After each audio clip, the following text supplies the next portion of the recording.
la fusée retombe sur le pas de tir.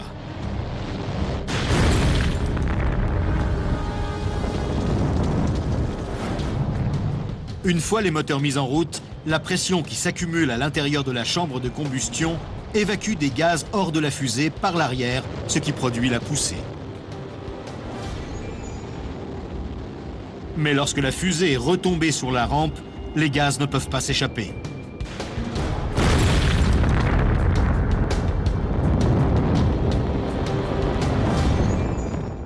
Plus d'1,5 tonne d'oxygène liquide, d'hydrogène liquide et de kérosène raffiné explosent, générant un énorme nuage de fumée et des flammes.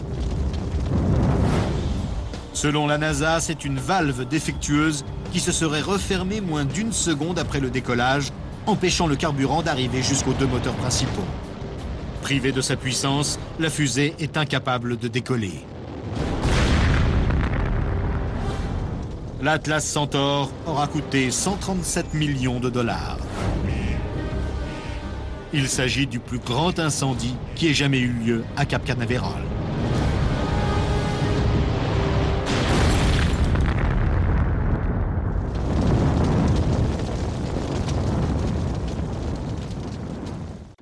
L'armée américaine s'entraîne pour savoir comment réagir lorsqu'un avion pénètre dans l'espace aérien des États-Unis. Parfois, on ne dispose que de quelques secondes pour se décider. Heureusement, ce n'est pas une situation réelle. Il s'agit d'un scénario de combat mené à bien au Centre de recherche sur l'armement de l'aéronavale américaine.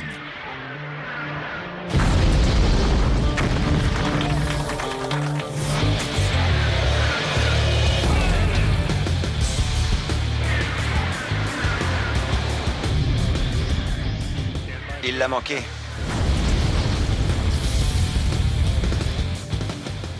Ce FA-18 Hornet exécute le premier tir guidé réel du nouveau missile AIM-9 Sidewinder. C'est une modernisation d'une des armes les plus anciennes et les plus efficaces de l'arsenal américain. Le Sidewinder est un missile RR courte portée guidé par infrarouge. Il est célèbre pour sa combinaison de puissance de feu et d'ingéniosité technique.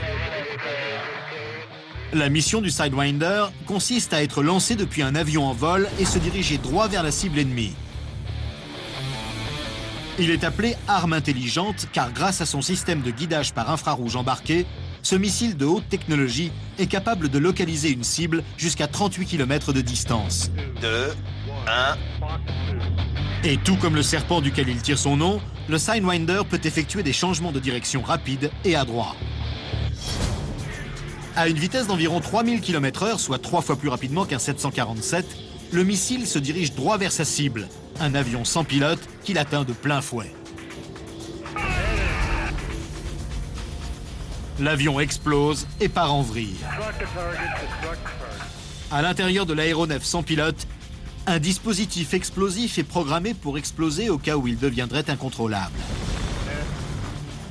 L'appareil explose et 3 morceaux enflammés tombent vers le sol au cours de cette simulation de combat. De tels exercices sont indispensables à l'armée des États-Unis pour rester à la pointe du développement des armes alors que la technologie militaire ne cesse d'évoluer. Cet exercice aura coûté environ 1 900 000 €.